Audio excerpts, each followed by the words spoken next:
@khotbah.id dan aktifkan lonceng notifikasi untuk mendapatkan informasi seputar live streaming dan video khotbah terbaru. Posisi tombol subscribe berada di kanan atas channel kami dan jangan lupa nyalakan loncengnya. Shalom saudara sekalian, salam sejahtera. Kita mengikuti acara Wanita Surgawi. Mari kita berdoa. Bapa, berkati kami dengan kebenaran firman-Mu. Cerahi pikiran kami ya Bapa, agar kami menangkap pesan-Mu di kesempatan ini dan benar-benar kami diberkati oleh firman. Dalam nama Yesus Kristus Bapa, kami sambut firman-Mu Bapa. Haleluya. Amin. Saudaraku sekalian, khususnya kaum ibu, kaum wanita, dan semua yang mengikuti acara ini, perlu saudara ketahui bahwa dinamika hidup kita itu luar biasa indahnya. Kalau dinamika hidup kita flat, rata saja, maka tidak ada keindahan. Justru ketika Tuhan membuat dinamika kita turun naik, disitulah ada keindahan. Karena di balik pengalaman-pengalaman hidup itulah kita belajar menemukan Tuhan. Di balik pengalaman-pengalaman hidup itulah Tuhan mengajari kita bagaimana kita mengenal Allah. Mengenal Tuhan yang benar. Dan dari pengenalan itulah kita meneladani Dia, mengenakan pikirannya, mengenakan perasaannya. Orang-orang besar yang ditulis dalam Alkitab, maksud saya orang-orang hebat, orang-orang yang berprestasi luar biasa bagi Tuhan, adalah orang-orang yang digarap Tuhan, dibentuk Tuhan melalui dinamika hidup yang luar biasa. Seperti misalnya Yusuf. Sebelum dia menjadi seorang yang menyelamatkan banyak orang, bisa jutaan manusia. Dimulai dari kehidupannya yang diperlakukan semena-mena oleh saudara-saudaranya. Dibuang ke dalam sumur, menjadi budak, difitnah, masuk penjara. Wow. Dari orang yang dimanja oleh ayahnya Yakub menjadi seorang yang terlunta-lunta. Tetapi itulah cara Allah menjadikan Yusuf orang besarnya. Luar biasa. Allah tidak akan mempercayakan pekerjaan-pekerjaan yang besar kepada orang-orang yang dinamika hidupnya flat. Tapi Tuhan mempercayakan pekerjaannya yang besar. Mereka yang mengalami dinamika hidup yang berat. Itu Yusuf. Daud juga begitu, saudara. Ketika dia menggulingkan Goliat, bukan berarti lalu cepat-cepat dia menjadi orang besar. Wow. Dia harus melalui perjalanan padang gurun yang berat. Saudara harus menyadari ini. Bahwa untuk menjadi kepercayaan Tuhan, saudara harus mengalami dinamika hidup yang tidak flat. Tetapi turun naik. Semakin tinggi fluktuasinya. Semakin tinggi persoalan-persoalan yang saudara hadapi. Maka saudara makin akan dipercayai Tuhan untuk perkara-perkara yang besar. Mungkin ada di antara ibu-ibu yang berkata, Pak, saya hanya ibu rumah tangga, pendidikan juga tidak tinggi. Bagaimana Pak saya bisa menjadi orang besar? Orang besar bukan berarti orang terkenal. Orang besar bukan berarti orang yang dikenal banyak orang. Orang besar bukan berarti menonjol di mata manusia. Tetapi Allah memiliki cara bagaimana saudara menjadi orang besar bagi Tuhan. Menyelamatkan jiwa-jiwa secara senyap. Mempengaruhi orang secara senyap. Tidak ada orang yang tahu. Tetapi Allah tahu. Dan suatu hari ketika ada di dalam kerajaan surga, baru saudara melihat karya saudara yang ternyata besar. Jadi saudara jangan terjebak oleh masalah-masalah kecil, masalah-masalah sepele, saudara menjadi lemah, putus asa, bahkan malah berbuat satu kesalahan. Jangan. Kalau hari ini saudara menghadapi begitu banyak masalah dan guncangan yang membuat saudara merasa sebagai insan yang terpuruk, tahukah saudara bahwa Allah membuat dinamika hidup dengan fluktuasi tinggi itu menjadikan saudara luar biasa kemudian hari. Jadi jangan menganggap dinamika hidup yang fluktuasinya naik turunnya tinggi itu bencana bagi saudara. Malapetaka bagi saudara. Jangan berpikir picik. Justru fluktuasi masalah yang tinggi, fluktuasi masalah, dinamika dari fluktuasi hidup yang tinggi dan sangat rendah mempersiapkan saudara hebat. Nah, banyak orang tidak tahu ini.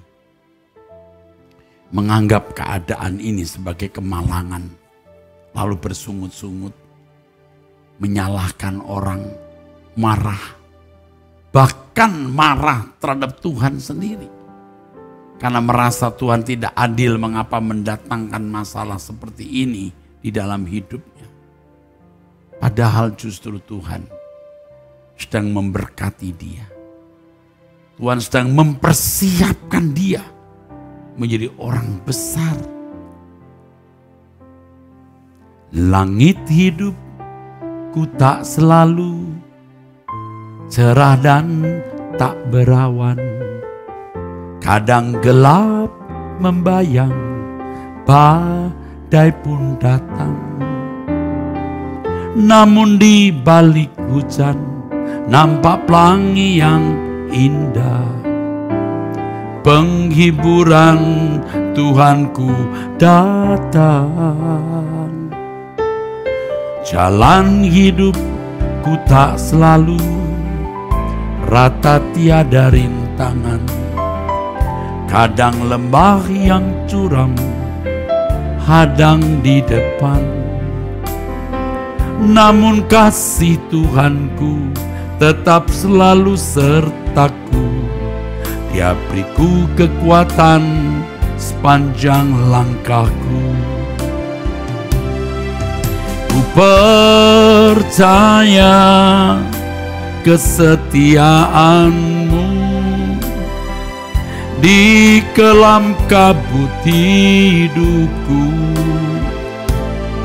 Bagai burung raja wali di kepakmu, ku terbang tinggi ke dalam kemuliaanmu yang lebih besar. Bagai burung raja wali di kepakmu, ku terbang tinggi ke dalam kemuliaanmu yang makin besar. Amin. Langit hidupku tak selalu cerah dan tak berawan. Kadang gelap membayang, badai pun datang. Namun di balik hujan nampak pelangi yang indah.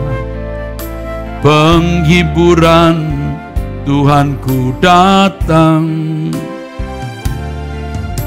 Jalan hidupku tak selalu rata, tiada rintangan. Kandang lembah yang curam hadang di depan. namun kasih Tuhanku tetap selalu sertaku. Dia beriku kekuatan sepanjang langkahku.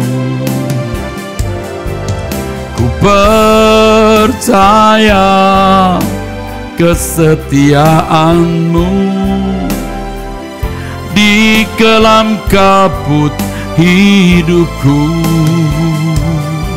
Bagai burung Raja Wali di kepakmu, ku terbang tinggi ke dalam kemuliaanmu yang lebih besar.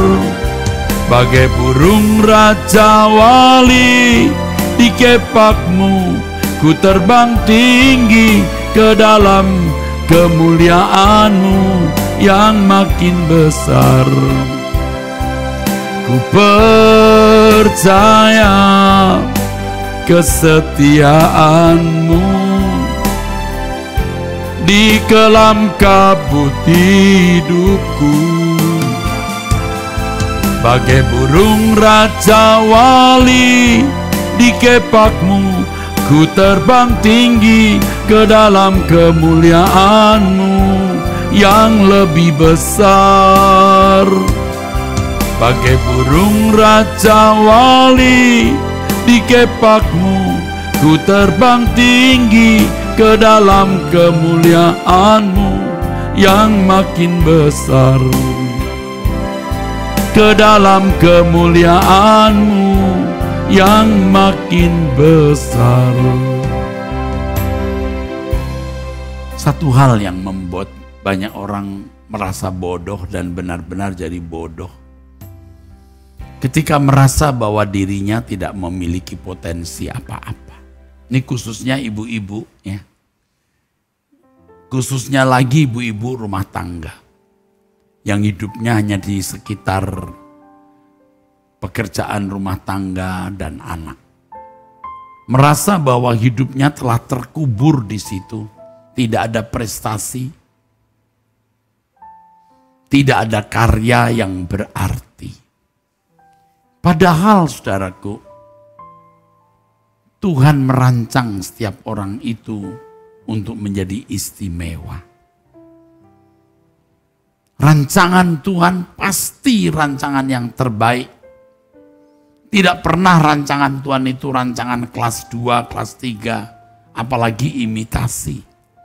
Pasti rancangan yang terbaik, yang sempurna, kelas premium, pasti. Nah, setiap saudara harus menemukan apa rencana Allah di dalam hidup saudara. Ya, tadi saya katakan ibu rumah tangga sebagai salah satu contoh. Atau saudara seorang pegawai dengan gaji rendah. Atau siapapun saudara.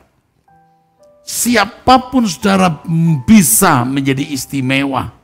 Dan rancangan Tuhan itu pasti istimewa. Tapi untuk memenuhi rancangan tersebut saudaraku sekalian, Tuhan mau agar kita diproses. Ibarat yang mau menjadi patung, maksud saya hasil ukiran yang bagus, menjadi pajangan di sebuah istana, dari gelondongan kayu, menjadi sebuah karya yang indah. Itu proses saudaraku. Tuhan itu memproses kita. Memproses saudara dan memproses saya. Untuk menjadi pajangan yang indah di dalam kerajaan surga nanti. Bukan pajangan yang mati, tapi makhluk hidup yang luar biasa. Ingat bahwa kita hidup bukan hanya satu bab, satu chapter di bumi ini. Kita punya 2 bab. Satu bab di bumi, bab berikut di langit baru, bumi baru. Bab yang pertama ini bab untuk persiapan di kekekalan. Jadi saudara dan saya mau dibentuk Tuhan. diproses menjadi manusia yang indah, yang unggul, yang mulia. Bukan hanya di bumi, tetapi supaya kita bisa menjadi perhiasan Tuhan di rumah Tuhan nanti. Jadi jangan merasa saudara bukan siapa-siapa, saudara menjadi minder, lemah. Tuhan merancang saudara untuk menjadi keindahan bagi Tuhan. Tetapi seperti yang saya kemukakan, bahwa kita harus diproses Tuhan. Dari gelondongan kayu yang tidak terbentuk, digergaji, dibentuk, diukir, diamplas. Itulah proses yang Tuhan izinkan terjadi dalam hidup kita. Jadi saudara jangan menjadi lemah. Saudara merasa bahwa keadaan saudara hari ini adalah kuburan terakhir. Saudara terkubur dalam penderitaan, terkubur dalam kebodohan, terkubur dalam kemiskinan. Padahal Tuhan mau menjadikan saudara perhiasan Tuhan yang tiada ternilai. Perhiasan Tuhan yang nilainya tidak bisa diukur dengan uang atau apapun juga. Perhiasan Tuhan yang memiliki nilai abadi yang Tuhan taruh di dalam kerajaannya. Jadi jangan merasa saudara terkubur ya. Pasti banyak ibu-ibu yang merasa sudah terkubur. Apalagi sudah ngurus anak-anak, ngurus keluarga, suami tidak setia. Aduh, suami semena-mena. Anda terkubur, merasa terkubur, padahal tidak. Keadaan seperti ini sebenarnya mempersiapkan saudara menjadi bejana yang indah. Dan bejana yang indah ini akan menjadi perhiasan di rumah Tuhan. Jadi bukan hanya efektif sesaat di bumi, tapi juga efektif di kekekalan.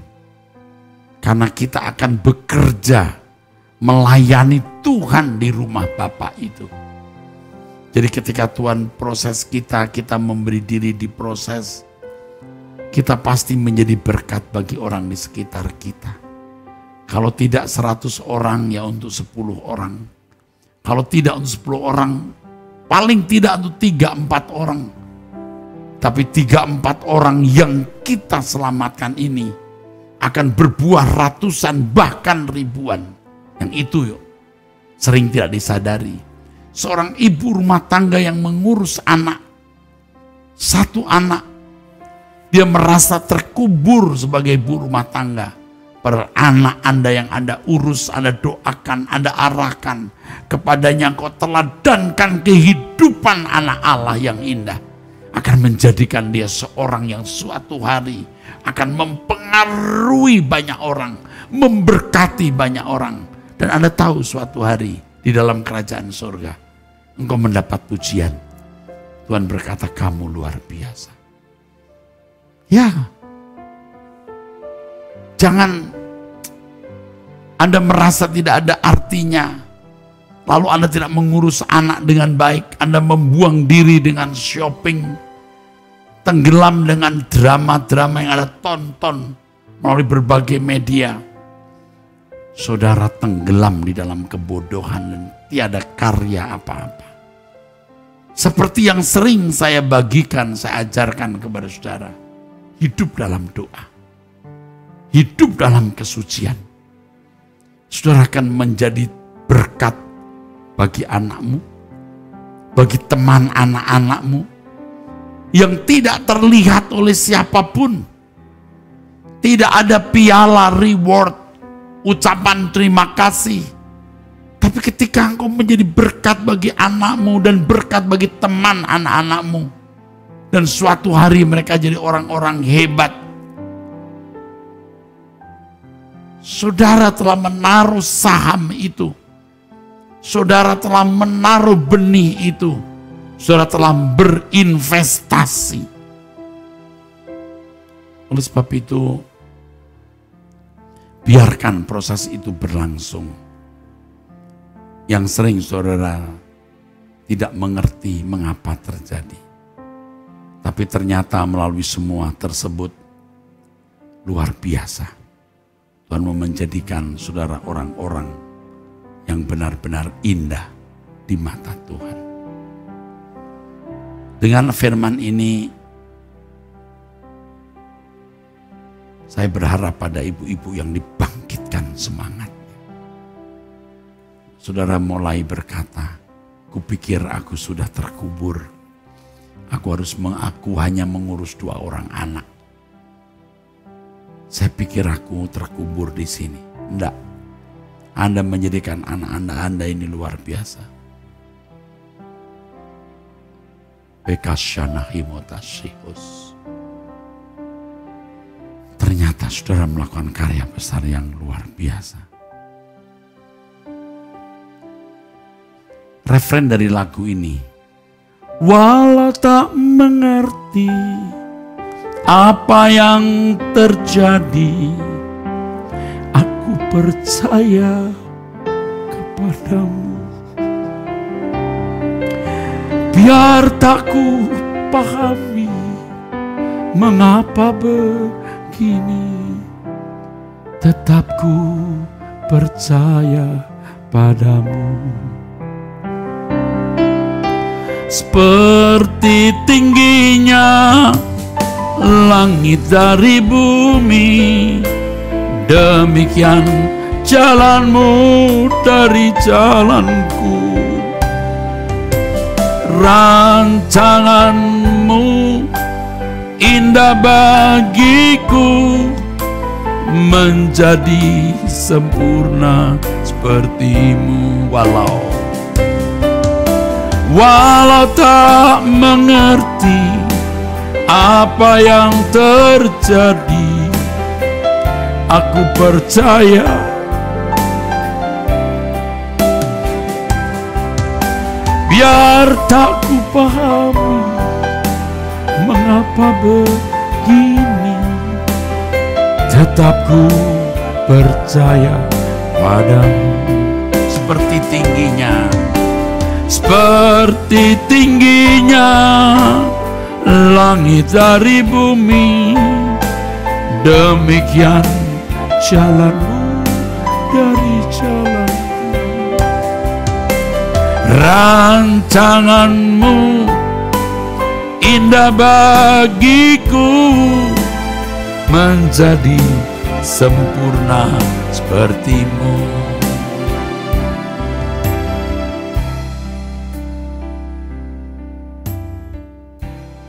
Saya bukan hanya bicara, saudara, tapi juga saya mengalami. Erastus Sabdono hari ini tidak pernah saya pikirkan menjadi Erastus Sabdono hari ini. Saya pernah merasa sudah terkubur di pelayanan di sebuah daerah miskin terpencil, antara makan tidak makan, sakit tanpa obat, terkubur. Tapi ternyata itu cara Tuhan yang luar biasa.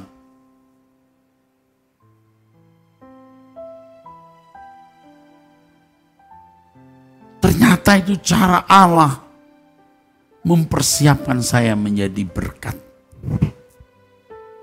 Berkat bagi banyak orang hari ini. Dan saya masih punya pengharapan nanti di langit baru, bumi baru, saya menduduki satu posisi. Melayani Tuhan Yesus di kerajaannya. Ini belum puncak dari prestasi. Karena umur saya masih ada beberapa tahun atau beberapa puluh tahun ke depan. Masih ada karya-karya besar yang saya bisa lakukan untuk Tuhan di bumi dan nanti di kekekalan. Jadi kepada ibu-ibu yang merasa terkubur, jangan. Saudara merasa itu garis finishmu. Belum. Engkau masih punya kesempatan untuk memberkati dunia lewat seorang anak, 2 orang anak, 3 orang anak. Anakmu akan memberkati orang dan orang akan terus memberkati orang lain, bisa ratusan bahkan ribuan. Yang suatu hari engkau akan melihat karya agungmu ini.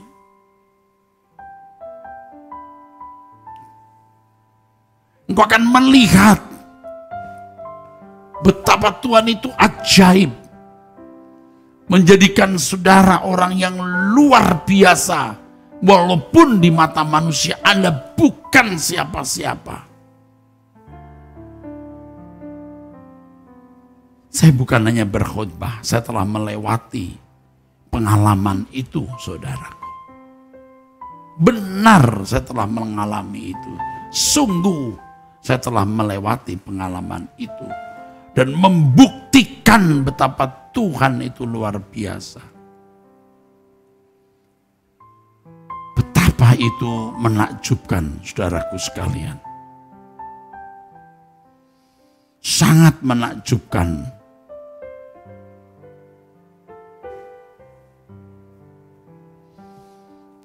Lagu ini saya karang, Tuhan Aku Percaya. Ini masa-masa di mana saya merasa sudah terkubur. Tuhan, aku percaya di balik guratan kenyataan hidup ini, melintasi padang bimbang dan keraguan yang telah melemparkanku ke dunia yang nampak asing.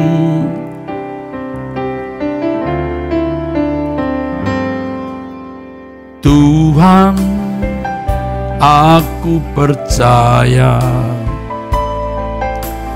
walaupun bunga-bunga tak lagi berkembang, pelangi tak nyata, keindahan warnanya mentari di balik gelapnya awan.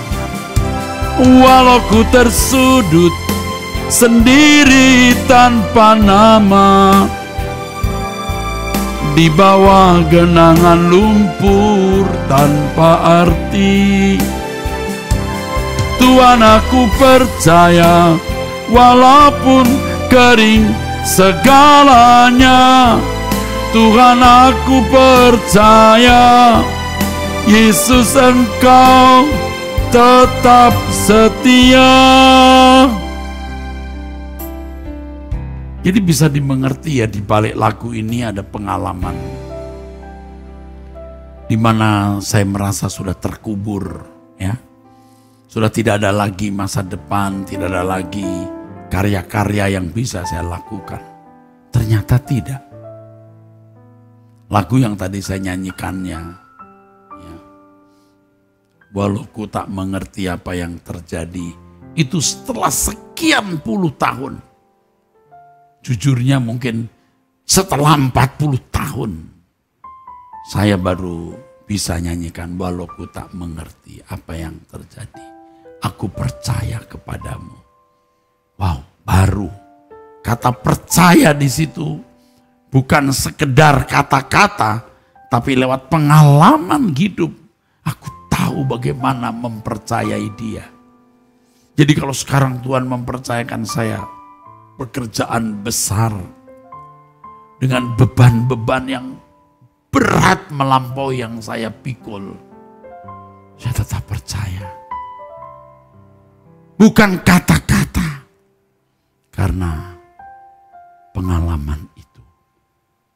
Dan saya membagikan pengalaman ini kepada saudara.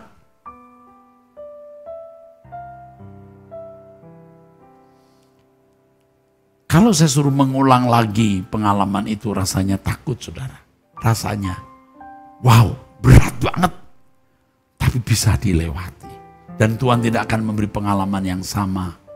Karena saya sudah melewati tahap demi tahap.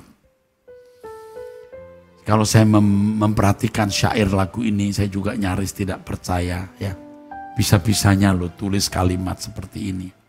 Waktu itu saya masih muda sekali, saudaraku. Usia saya belum 30 tahun. Belum. 20 tahun, 21, 22. Mungkin juga ya sekitar itu. Luar biasa ya. Tuhan, aku percaya di balik guratan kenyataan hidup ini, melintasi padang bimbang dan keraguan yang telah melemparkanku ke dunia yang nampak asing.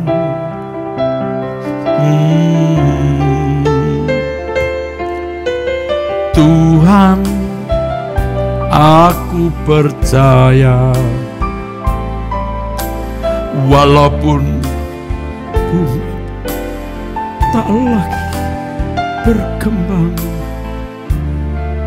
tak nyata, pelangi tak nyata, keindahan warnanya mentari di balik gelapnya awan. Walau ku tersudut sendiri tanpa nama, bawah genangan lumpur tanpa arti, Tuhan aku percaya walaupun kering segalanya. Tuhan aku percaya, Tuhan Engkau tetap setia. Walau ku tersudut sendiri tanpa nama, di bawah genangan lumpur tanpa arti, Tuhan aku percaya walaupun kering segalanya. Tuhan aku percaya, Yahweh Engkau tetap setia. Mungkin saudara berkata, Pak, keadaan saya jauh lebih buruk dari yang Bapak duga. Apapun, Dia hidup, Dia berkuasa, Dia bisa memulihkan keadaanmu. Hasahina kata Paseko. Saya mengajak saudara berdoa pagi setiap jam 5 waktu Indonesia Barat di truth.id. Akan merasakan kekuatan dari Tuhan, hikmat dari Tuhan yang luar biasa. Kiranya renungan firman Tuhan ini memberkati saudara-saudara sekalian, dan segala berkat dari Allah Bapa di surga dan dari Tuhan Yesus Kristus dalam persekutuan Roh Kudus turun atas saudara sekalian, menyertai saudara sekalian saat ini sampai selama-lamanya. Haleluya.